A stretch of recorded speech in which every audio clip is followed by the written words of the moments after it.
Hello and welcome to episode 5 of the Composer Spotlight series here on my YouTube channel, where it's just an excuse for me to talk to interesting composers and pick their brains about how they perceive music and how they approach their art.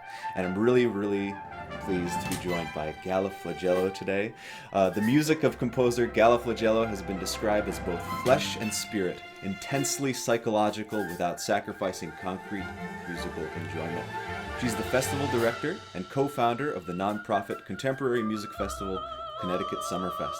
Gala is an award-winning composer with recent accolades including winning the 2020 Cinta Quartet Composition Competition, the 2020 Michigan Music Teachers Association Commissioned Composer Prize, and was commissioned for the 2020 Albany Symphony Web Premiere Series.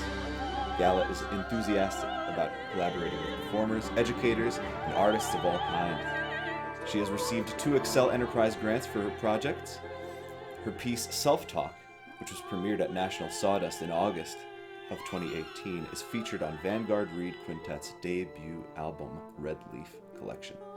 Gala is also a 3-time collaborator of Demet Percussion, writing Precious Metals and Fragile Goods for Natural Beauty, a multimedia touring show that aims to demonstrate humans' impact on our environment.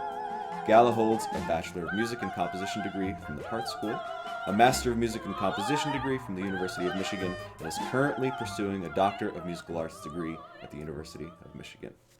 Gala, thank you for being here. Thanks, Andre. It's so fun to be here. And also, as I was just saying, so fun to get to talk to you again. It has been a hot minute. Yeah, no, I mean, that's, I think the perhaps one of like 2 or 3 good things to come out of 2020. It's people realizing that like we desperately want and need connection. So this is like a great example of that. But it's 2021 now, so we don't have to care. It is indeed a new year. And I have to ask, since you bring up the disaster that was 2020, how was it for you? Are you doing okay? Was it a fruitful time in isolation? Yeah, so I guess like the weird thing about 2020 is that composers could still kind of, in a lot of ways, keep doing our thing, which, started as a joke. And then I think for a lot of people wound its way to like existential crisis of like, here's me sitting in my hidey hole with my piano still. I would say project-wise, it definitely forced me to sort of like reprioritize, decide what really felt worth doing, what felt good to be writing, why I was writing music. I think a lot of, especially artists, seeing the performing arts world have this sort of like collapse where like the question why just kept coming up. And for me, that was like, well, I want to be writing pieces about things, about concepts. Like, I don't just want to be writing music that's like this ethereal piece that I wrote it and I'm like, good, I wrote another, horn piece. Great. Okay, now that's out there. Next thing. But that ended up leading to some really cool and interesting projects. So the Albany Symphony piece, which was really cathartic to write, would be the way that I would describe that. The piece is called Persist. I got to write all the lyrics myself, which was sort of bringing back my like young poet self from like, the safe or whatever. And that piece was very much tied to the struggles for economic and racial equality, the just unsettledness of our society at the time that I was writing that, the like that need for connection.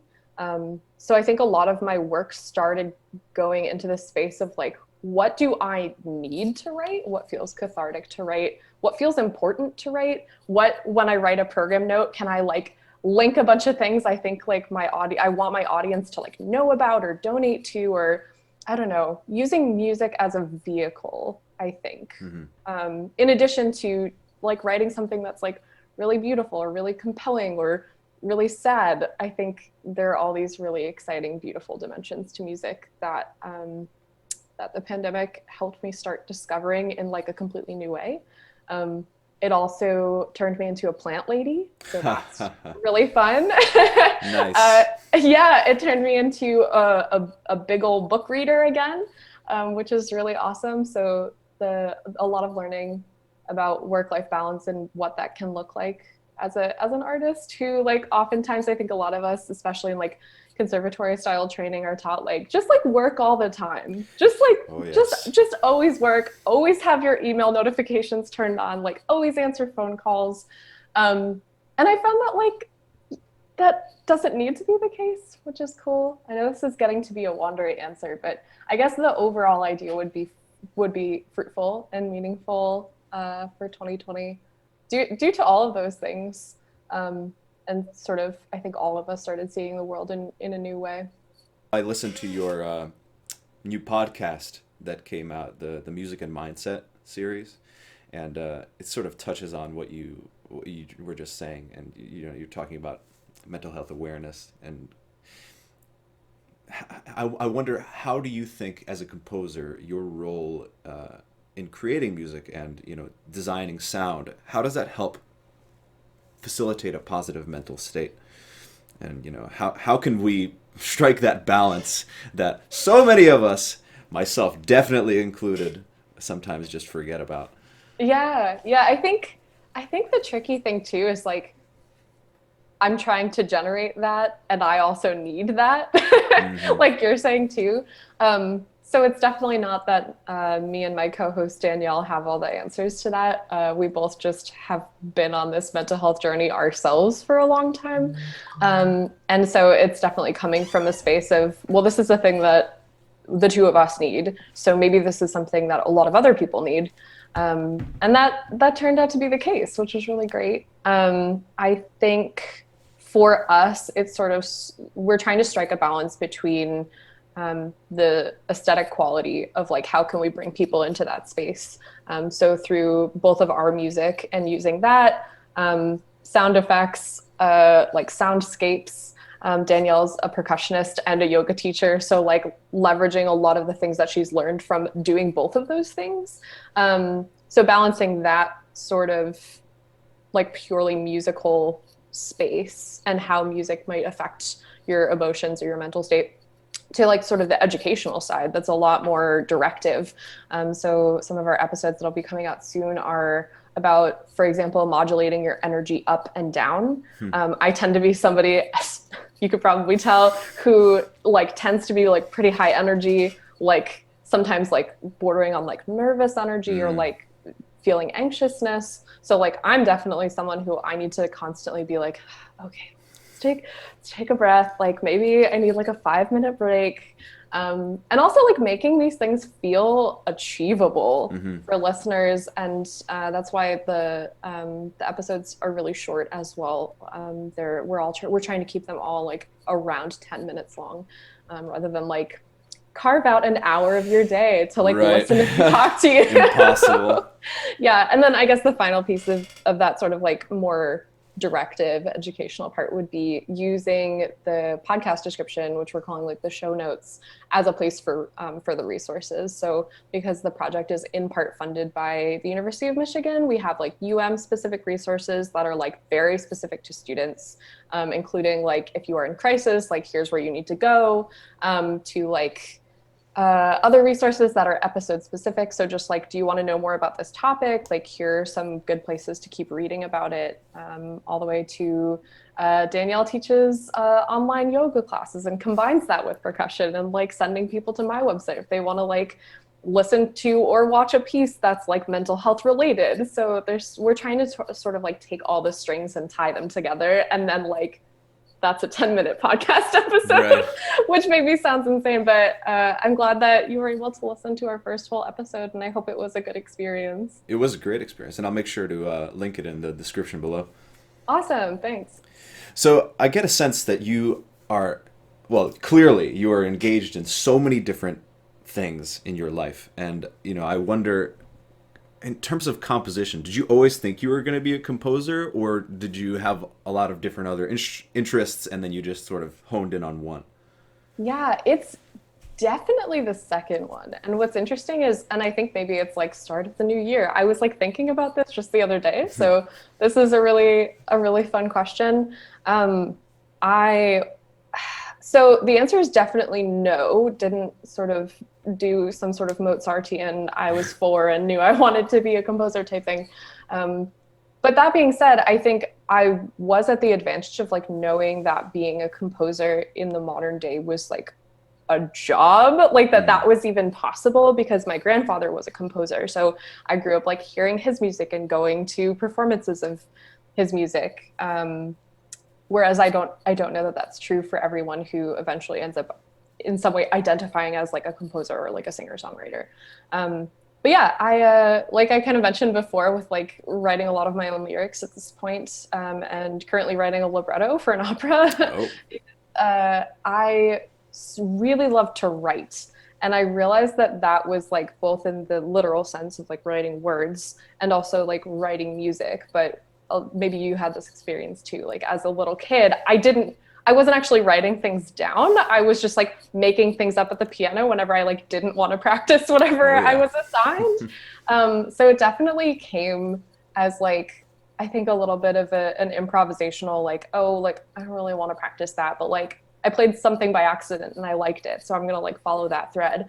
And my piano teacher when I was little really encouraged that, which I think as a teacher, that's like what I would wish that any teacher would do is like if a student has an interest that's not like that one specific thing, like encourage them, like have them do that. So I remember when I was pretty young, I made up a piece with like multiple like scenes. It was like something about a fish. I like don't totally remember what it was, but it had like narration between. So it kind of like, I think unknowingly as a kid, I was like slapping together the two things that I loved the most, which was like writing and composing.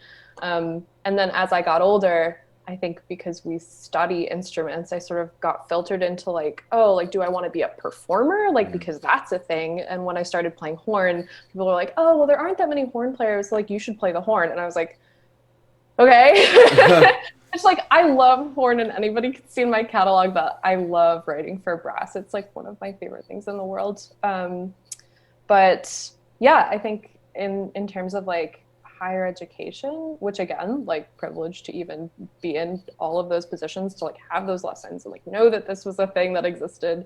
Yeah, I originally went to school for comp and horn, kept playing horn, but dropped it as like I'm doing this to go take orchestral auditions thing. I really liked it. I was like, let's keep playing for fun, which is where I'm at now. Yeah, and then I found my way eventually to like more arts admin and like organizational type of work. Yeah, occasionally singing. Basically, like I think all of the experiences that I had while I was younger and the things that brought me joy then, I'm just now in the last like probably 4 or 5 years, like finding my way back to like that balance. So you mentioned arts administration. You've been actively engaged in those kinds of roles for a while now, and I wonder how does that business side of things affect your artistic work? Yeah, that's an interesting question. So I guess I'm gonna take that in like two completely separate directions. So in one way, it maybe doesn't, and it feels separate, which would be the organization that I co-direct and co-founded with my friend Erin, who I met at Heart, which is where we met. And that's called Connecticut Summerfest. And it's a nonprofit contemporary music festival that occurs every year in June, typically at the Heart School. Not in 2020, not for this season in 2021, but like 2022, we'll be back. But yeah, that actually started because Erin and I were looking for a program that we couldn't find. Essentially, we were like, well, like this program does this, but like we don't really want that. We were applying to summer music festivals and we're like, this one's too expensive for what you get. This one, like students that probably don't care about your music are going to play it, and like I don't want that experience. And like this one's like super far away. And so there were a lot of, and then we always say that it started as a joke, which it did, which is, oh, we should just like make our own festival. And then we did, and it was really, really hard, but really fun. And when you're doing that as like a junior in undergrad, no one believes that you're gonna do it. Sure. But it was really great to work with Aaron, who had some experience in like fundraising and financial planning, and he was a couple of years older than me too. So like the two of us sort of at our different career stages with our different knowledge and connections were able to sort of put our heads together and create something that is now in its sixth season. Wow. Yeah, Congratulations. so thanks. Yeah, and we have, every year we have 9 really incredible composition students that come to the festival to work with our 3 ensembles in residence, and take lessons with our 4 composition faculty members. And then the evening portion is a free concert series that's open to the public, which features those ensembles. So, and the new works of the composers, which is like the big Hmm. culminating celebratory concert, which we love so much, because it's like, yeah, it's like the big wrap up to the festival every year. But so that's the thing that in some ways I would say like feels really separate from the like compositional work that I personally do. But that's, I think, also because we founded that festival to be a platform for others. Hmm.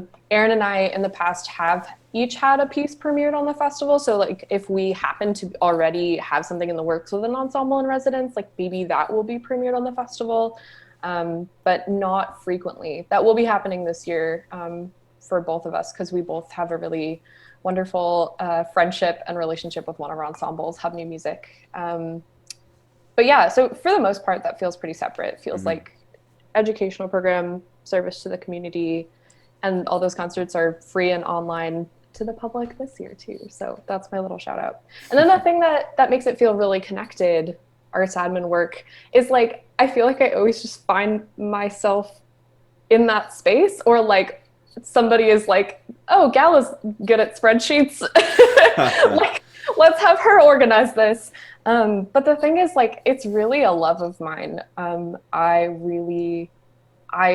really love connecting my friends Hmm. and working with my friends, and that is what I tell everyone is like my like kind of my like one of my just like career goals is just like always be hiring my friends, always be working with my friends, always be introducing my cool friend to my other cool friends. Like that's really what I want to do, just in life. And I think arts admin, even though that's like, it sounds like a really stuffy term, is like a really great way to do that, Hmm. to be the person organizing a thing that also gives you that sort of like bird's eye view. And then if you have all these colleagues that, you think so and so would really jive with so and so, then you can be like, I'll just hire them both. And then they get to know each other and then they have a great time. Like, That's awesome. it's a win win win. And also, like, that sort of the word community really comes up for me there. So that's, I guess, how that feels connected. And then in some ways also does not. But I will say, like, in terms of like working mental state, very different. Definitely feels like a gear shift in my brain when I'm like answering applicant emails for like Connecticut Summerfest versus like going away in the composer Heidi hole to like write the opera. Can you elaborate like what the difference is? Yeah, I think Connecticut Summerfest work and anything that's more organizational in that way to me, um, it feels like I'm getting from point A to point B. I'm like Hmm. checking things off of a list. I think that's maybe the best way to put it. And I do like block X number of hours in my calendar to do that. But um, compositionally, compositionally I also need structure. So I guess maybe they're like in the Venn diagram of like arts admin work and composition, like structure is like the thing in the middle. But Hmm. I don't know, I think the I need to be a lot more in touch, I think, with how I'm feeling that day to compose. Hmm. So like I tend to, when I wake up every morning, I make coffee, I take my coffee upstairs, I journal for half an hour, and then I compose immediately after that. And Okay. if I didn't do that, if I didn't journal right before, and like, I don't know, I'm a cheesy person, so I also have like a quote of the day. If I didn't do that and just like get the sort of like gunk out of my brain and do it like right at the start of the day, I think I would have a lot of trouble doing it later. Whereas like working on Connecticut Summerfest stuff, or like even answering my own emails for like collaborations I'm working on, that I can sort of do at any time of day. And it feels a little bit more separated, I think, from anything from I'm really worried about X project to like I had a weird dream last night. And I guess that concept too, I should like shout out my and my co-host, my podcast co-host Danielle's favorite book, which is The Artist's Way by Julia Cameron. And any artist or person who wants to be an artist that I ever meet, I just like want to like take them by the shoulders and be like, read The Artist's Way. Yeah. Because that practice of journaling every morning is, the author calls that morning pages, and it's just like basically like just brain dump, like complain, worry, but like write it down, draw pictures, like do whatever you have to do to just like kind of get, I don't want to say get over yourself, but like kind of get over yourself. Sure. You're definitely not the first person in this series that has brought up journaling, and I'm thinking, man, I must be missing something, because I've never really even thought about that as a thing to do. Yeah, I remember like I had sort of started and stopped journaling probably like several times in my life, but this doesn't feel like that to me, because it's not like a log of your day. It's very much like it's supposed to be stream of consciousness. Like you're very much supposed to complain. Like it's not supposed to be a beautiful piece of writing. It's definitely just like what's the gunk in there? Like what's making you question yourself when you sit down to write that piece, or like when you're brainstorming for this project? Like what's the negative self-talk that's going on that you need to just like take it out of here and like put it over there and like not think about it anymore. And so yeah, I guess like if I too, the reason I'm saying this is because I too like had that attitude when I was reading The Artist's Way for the first time. I was like, I've tried to journal, like I'm not a journaling person, and now I'm very much like I journal every morning or I can't function. Wow. So you've basically described your opening ritual for composition, and I'm wondering, once you get started with the writing, what's your process like? Do you feel like every piece is a new adventure for you? Do you have things that you keep coming back to? Yeah, I think, well, definitely like having that sort of frame of like, I'm going to work on this for an hour and a half every morning, Monday through Friday. Just like having that in the calendar and having that be mostly non-negotiable, like that I feel really sets me up for success, whatever success means. Just because, I don't know, when I was younger, I used to definitely like marathon compose and just like sit at my desk and compose for 6 hours one day a week. Not the healthiest thing to do. Yeah, and like I know some people who say that works for them, and that's awesome. For me, I think that was just too stressful to be like, well, I have this one day to make all these ideas happen, so I better be really on that day. But if it's just like a thing I'm working on really little by little and it's like digestible chunks. So I guess that's the other part of it. I think for the most part, most projects to me I approach similarly. For the most part. We'll see if like while getting through this answer we take a left turn somewhere. Sure. But something that I realized a couple of years ago is that writing and sort of brain dumping, but not in that sort of like personal journaling way, but for like planning a piece really helps me. Sometimes that is like drawing with highlighters on a giant sheet of paper, like the shape of the piece and like where different things happen. Sometimes that's really just like a bullet point list of like all of the things that I think I want the piece to be. And then like, as I write, if I change that, then like, man, I should have my notebook next to me so I can be like, look how insane this is. And that process too, along the way, a lot of times involves like texting screenshots to friends who play the instrument or sing that voice part, and just being like, is this crazy? Do you hate this? How is this notation for you? Like, if you saw this for the first time, would you be like, Gala, please no? And it's just like, again, it's just so nice to have a community of incredible performers that I love and trust so dearly that I can just like, text somebody a screenshot of 2 bars and be like, tell me honestly, like before I submit this to so-and-so, like, how is this going to work out? So I think that definitely comes along the process. I'm not a string player. And so I have strings questions a lot of times for like bowing purposes and for like phrasing. I have a couple of string player friends that I'll be like, do you, it's honestly the question a lot of times, it's like, do you hate this? Because if the answer is like, it's annoying, but I can do it, like you're a composer, like, we'll keep those in. Yeah, that's really good advice. I mean, it's sort of it's going to tie into a question that I have. Uh, Maybe I'll ask it now. This is something that I would tell my students. You know, you always want to make sure that the stuff is playable, right? And so, I guess, what advice do you have for composers? Maybe that is one of them. Reach out to people and see if your music is actually, feasible. Yeah, I think so what's really funny too is I had this exact conversation last night with the flutist of Hubney Music about different pieces that that they were workshopping for one of their residencies.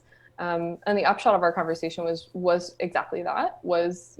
I mean, if you, and that's the thing is, if you don't have the resources or the relationship with a performer to ask somebody directly, like that's totally fine. Like go find repertoire for that instrument or that voice type and see what that does and like listen to recordings of that. I think it was a solo cello piece that I wrote. The like number one thing that I did was just like troll YouTube for a couple hours and just like physically watch like what the player had to do for certain specific techniques. Mm-hmm. And that really helped me as somebody who doesn't play the instrument, which is, I don't know, I think that is also like one of the most frequent questions that I get from non-musicians when they hear that I'm a composer. They're like, do you play every instrument? I think that's like one of the more common questions that I get. And the answer is no, but like you have to maybe know how that's going to work. Right.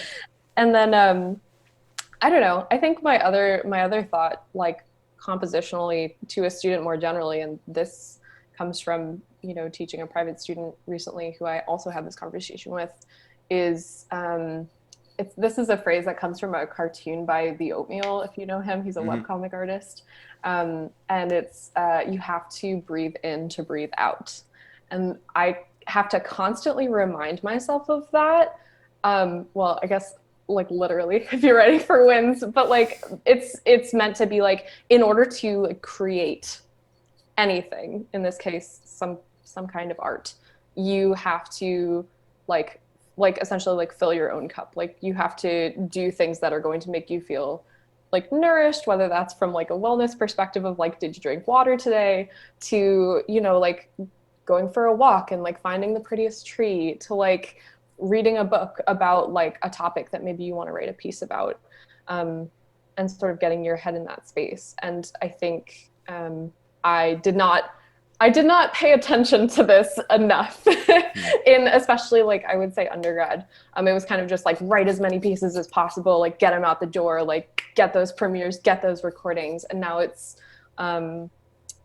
for me, I'm a lot more forgiving with myself, I think. If like I work really hard on a piece or like have a tight deadline and deliver it, like I'll give myself at least a couple of days to be like, okay, like we gotta like check in, like am I sleeping, am I drinking too much caffeine, like just like taking care of yourself, the artist, first, and like allowing that to help you create in a way that's sustainable, I think is like, just had this conversation with one of my high school students. It's beautiful. It's a beautiful piece of advice.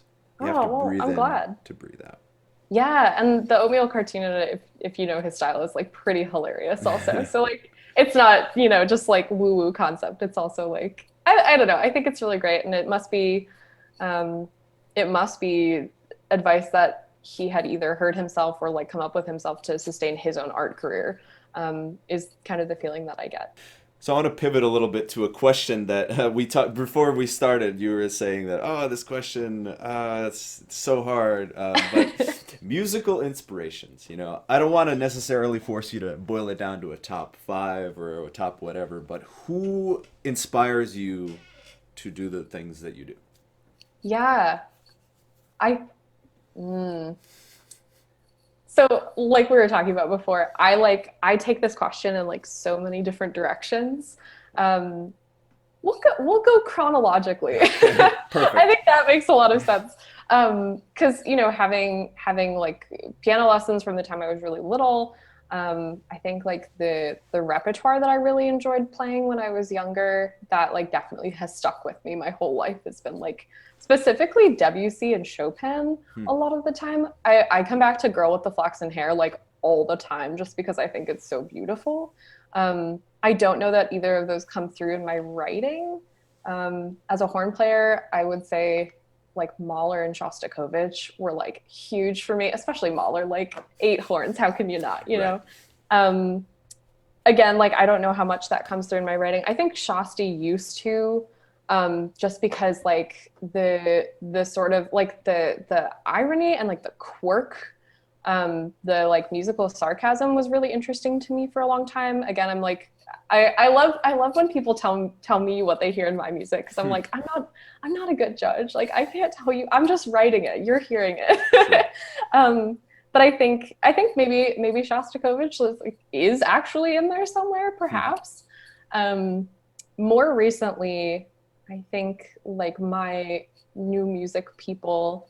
Um, I'm just gonna spit out some things that I've liked lately. Okay. I think my friend Danielle a few years ago won the percussion concerto competition with the Higdon percussion concerto, Hmm. and like that piece like melts my face off. I love that piece. And it was also like it's the kind of piece that like you just feel in your whole body. It's like incredibly visceral. Has moments of like real intensity and also like beauty and like serenity. And I don't know. This probably I would bet this comes through in like every piece that I write, but I love really high contrast in music. Hmm. I love super loud louds and super soft softs, super high highs, super low lows. And I Keeps think life that kind interesting. yeah, yeah. Yeah. My friends always joke that like my heart beats at 144 because a lot of my music tends to be like faster and like energetic or like rhythmically motivated. A piece that I actually got to write an essay about recently, that I super love is Derek Spiva Jr.'s American Mirror. Hmm. That is my current favorite string quartet. Highly, highly recommend if you haven't heard it. It's about sort of like what does it mean to be American or like to be an immigrant? How do all of these heritages like wind together? And the piece like actually really does that. Hmm. Um, yeah, and it was really cool then to see that Derek was on that same Albany commissioning project that I was on, and I was like, oh my gosh, like I love that piece. That's So that cool. was cool. I think too something that I've liked recently too has been, oh, I guess I'm going to end up shouting at two alum friends. Well, one is a friend, one is somebody that I hope to meet someday. Nina Shaker, her solo cello piece called Cajon is like Hmm. some of the wildest cello writing I've ever seen. It's so fun. It's so intense. Really, really like that. And also my friend Josh plays cello in like the video for that piece. So I had to shout out that piece. And also Annika Sokolovsky's Lullaby Rager Lullabies. I forget what the project is called, but Hmm. I came across that when Connecticut Summerfest had Quince Ensemble in residence a couple of years ago. So I'm excited for her work with them. I And don't know the piece, but it sounds like literally the perfect description of what you said about contrast. Rager yeah, lullabies. yeah, yeah, I saw her actually perform one here at I think a year or two ago. And it was like so wild. I think the reason I like it so much too is like the whole point of them, as I understand it, is to like take lullabies that are sung, and the lyrics of those often like incredibly like sexist lyrics, Hmm. and like to reshape them as like an empowering sort of experience for Hmm. listeners. So I don't know, I'm excited to hear more of that. And then I don't know, I feel like for a while I thought it was like there was like a stigma on doing this, but I listen to a ton of pop music, and I think everyone should do that, whether it's like pop the genre or like popular more generally. like kind of all the time. That's like when I listen what I listen to on my like daily walks and like while cooking dinner. And I think that we're all the sum of our experiences. So I like listening to as much different stuff as possible. Um, the two like main figures that come to mind for me are Janelle Monáe and Saint Vincent. Hmm. Love, love, love both of them. Have like in the course of my master's written about both of them That's awesome. because I'm pretty obsessed and got to see both of them live in Detroit a few years ago. Both of which were like pretty transcendent experiences. So That's highly, fabulous. highly recommend. Yeah, so that's like basically everything off the top of my head. It's so interesting that you say, about the pop music, how, as a composer, maybe we're not supposed to or whatever. But I recently have stopped using the term guilty pleasure. Yeah, Just yeah. why? Just listen to what you like. Yeah, for sure. And I think too, like maybe that does come from the sort of like conservatory style earlier training of like, here are the masters, you have to know, Right. which is like definitely not to disparage that. Like if you want to listen to Bach, like you should listen to Bach, but like maybe the next day you want to listen to Beyonce's Lemonade. That's totally cool and you should do that. Right. And I don't know, I think more and more that was like probably one of my favorite happenings in the music world in the last few years was Kendrick winning the Pulitzer Prize and some people like losing their Oh yeah. minds over that. And I was like, no, this is so good. Like this is exactly what I think needed to happen for people to understand that like just because something is like a different kind of art doesn't mean that it's like better or worse. Hmm. And like, I don't know, who even gets to decide like what good or bad art is. Yeah. So I don't know. I think a lot about that. And so I'm glad that you stopped using the term guilty pleasure. No more. No more. Do you write your music for you, the performer, or the audience? Hmm. Can I say all? Is that an You can acceptable say answer? Or do whatever I you have to want. choose one? You can say whatever you want. Is there like a hierarchy though in it? Okay. So I don't think there's necess- mm, I don't think there's a hierarchy. Maybe there is a hierarchy piece to piece. I think Hmm. there's maybe like a slight shuffle that happens piece to piece. But I think maybe there's an order. Okay.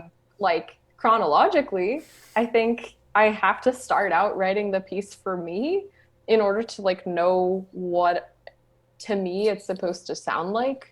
A lot of times I do start from the place of like piece concept or piece idea or like piece topic. Hmm. Sometimes it's something as silly as like piece, like, well, I shouldn't say silly, but like surface level as like title. Like I keep a note in my phone that's just called piece idea. So like if I hear somebody say a phrase that I think is really weird, like I write that down. Or like if I learn about an organization that I think is doing cool stuff, I'll like write that down. So I think in terms of like actually like process of how the piece gets written, I kind of have to start with me first, then maybe migrate to like performer, like what feels really good to play. A lot of times I hope I'm never not writing pieces for like specific people because I love like collaborating and having these sorts of conversations directly with the performer that's going to be playing the piece, or singing the piece. And sort of my second go-to is like, what do you like to play? What do you hate Hmm. playing? I love asking performers for like a list of pieces that they just adore and the list of pieces that they're like, if I never play that again, it's fine. you know and it's funny because a lot of performers don't expect that question. I'm like, I don't want to put the one thing in here that you like can't stand to play. Hmm. So like let's get that out of the way. And sometimes those are aesthetic ideas. I wrote a horn piece a few years ago for my friend Marina, and she sort of had like a very vague narrative in mind for the piece, which did end up shaping the piece structure, I would say. Not necessarily like the piece topic or like the actual like notes on the page. But that sort of structure kind of came from her, and then also the like really basic things like range, what she sort of saw as like her favorite parts about playing the horn, what she liked to play. I think came in a lot there. And then I would say last is like the audience, though I don't think I'm always thinking about that last. I think when I like step back and like am thinking about full sections of the piece or like the piece as a whole, a lot of times I try to put myself in, well, kind of all the time, I try to put myself in the space of like, what if I had never heard this before? You know, what would I think? Would this make sense to me going from here to here? And like, as I mentioned, a lot of the time my pieces are like high contrast tends to be sort of a theme. So I love like interpolating stuff that doesn't belong together and like sometimes getting the proportions just right, or what I feel is just right in terms of like how much of this before we get this again. I think that's sort of an audience experience question. And I would say my husband, Pete, is like my favorite tester for that because he likes to joke he's a recovering violist, but he's not a musician by trade. So it's like really, really, really awesome to have somebody in the house who can, who I'll like just bring my laptop over to him and be like, okay, listen to this. And then sometimes he'll be like, oh man, he says like the greatest things that like, and I love like having not another composer listen to something and like just be so honest with me. One time he was like, so in the first part, I felt like I was walking through a field and it was like a really nice day. And then like the second part, I feel like I was like in a dungeon, but I like didn't know how I got there. And like that was confusing to me. And like quite literally that fixed the whole piece. I was like, okay, I understand now like where that line is, and like that was like an uncomfortable experience for somebody listening to it for the first time who like didn't know what the piece concept was, didn't know what the title was, had never read a program note. Like, I don't know. Highly recommend. highly recommend like playing things in progress for non-musicians and just getting their like incredibly honest opinion. And it's good that you know you have somebody you trust, because that can be very vulnerable. For sure. Yeah, and I think that goes into the process too. I think I used to be really scared to show drafts. I think sometimes I still am. I'm if definitely I'm like, still scared. Oh my God. yeah, but like even you know, set like the what I think of as simple now of like sending a screenshot of my score of like a bar to a performer or to the person who commissioned it. I used to not even want to do that, and now I'm like just every day I'm like, well, not every day, but like most days if I have a question about something, I'm just immediately wanting to get that feedback. And I think just like with any other aspect of life or like career or like fields, the more feedback you get in like a constructive way, the easier it is to like digest that feedback and actually want it. Yeah, so I know like in undergrad especially, I remember I like barely showed drafts to especially to performers, to the groups I was writing for. And now that's like kind of all I do. I'm like, and I like make sure I like date everything so like nobody like loses a score or like thinks this is the final and it's not or whatever. But it's, I don't know, it's been incredibly helpful to me. So maybe if there's a composer watching this who's scared to show drafts, just try it. But with like somebody who's gonna be nice to you first. 2021, new year, new you. Do you have any cool projects going on? Yeah, I am super excited about the one act opera that I'm writing right now. Like, quite literally need to work on it today. Wow. I am so lucky to be a 2021 New Works Initiative composer with Promenade Opera Company, which is a small immersive opera company in Boston. Their whole mission is to sort of create opera experiences for the modern audience and to bring people in conversation with opera who like may have never seen an opera before. And like, I love this so much. Wow. So sometimes they like partner with like bars and restaurants and like do opera in restaurants, and like sometimes they're like outdoor performances. And I don't know, I just love their mission. It is run by a good friend of mine. So it's really cool to get to work with him again.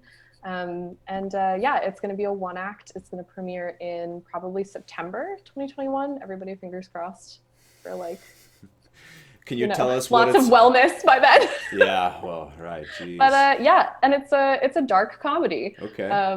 So it's like I just took all the opera tropes and I just like slapped them together and like chaos ensues. So that's the big project right now. Also doing the libretto for that. So that's what's probably taking the longest.